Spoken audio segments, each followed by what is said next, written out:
The dance these men are performing indicates that in a small village called Kete, someone important has just died.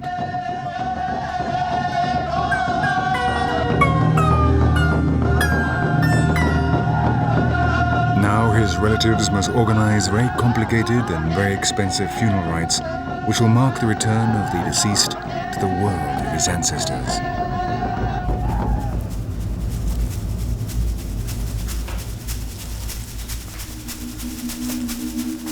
For the Toraja, it is very important that the funeral should be a success. If the dead man is satisfied, he will watch over, protect, and bring luck to his family. The ceremony will last for several days, and once it is over, the coffin will be placed in a sacred rock along with his ancestors.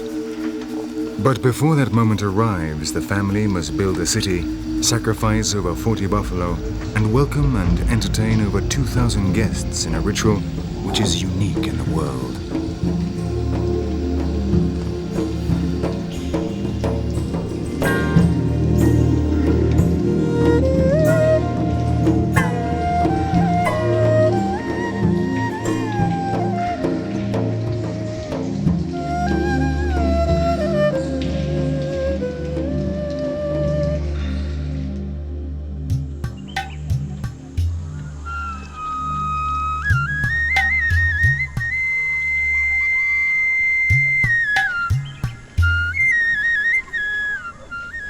In the highlands of Sulawesi, the island in the shape of an orchid, the rice fields are ready to be harvested.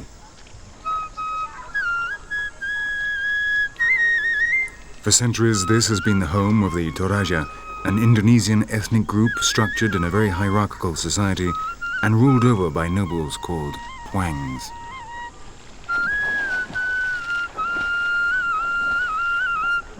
Rice, along with the coconut palm, is the base of their economy, and even the tiniest scrap of land is used to grow it.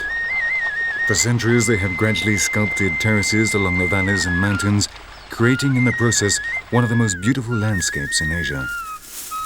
The land here is rich and generous, and in a good year, it is possible to obtain 3 crops. But this dominance of rice cultivation is relatively recent. In the past, these people lived by hunting and gathering, and their constant tribal conflicts forced them to adopt a nomadic lifestyle.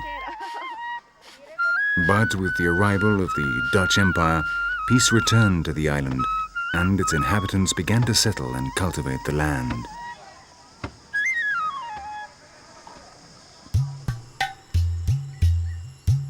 Though the Portuguese were the first to arrive on the island in 1512, the Dutch began to impose their supremacy from 1607, when Sulawesi became an important province of the Dutch East Indies Company, a government enterprise whose monopoly extended from the Cape of Good Hope to the Magellan Straits.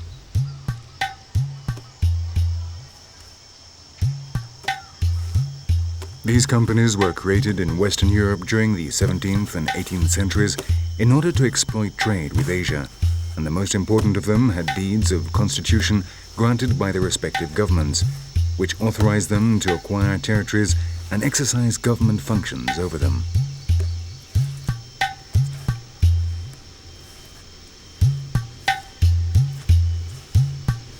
On the lowlands, the rice fields give way to the palm groves, the most important economic resource in Sulawesi. Thanks to the palm, its people are among the most prosperous in Indonesia, especially in the north, where alongside the coconut palms there are plantations growing coffee, vanilla, and cloves.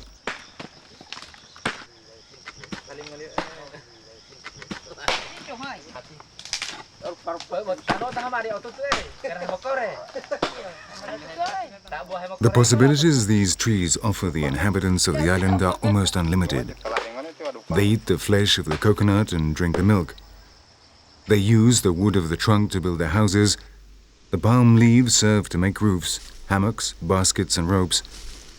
And the oil is used for cooking and lighting, and is sold to the cosmetics multinationals to make soaps, perfumes, moisturizers, and even nitroglycerine.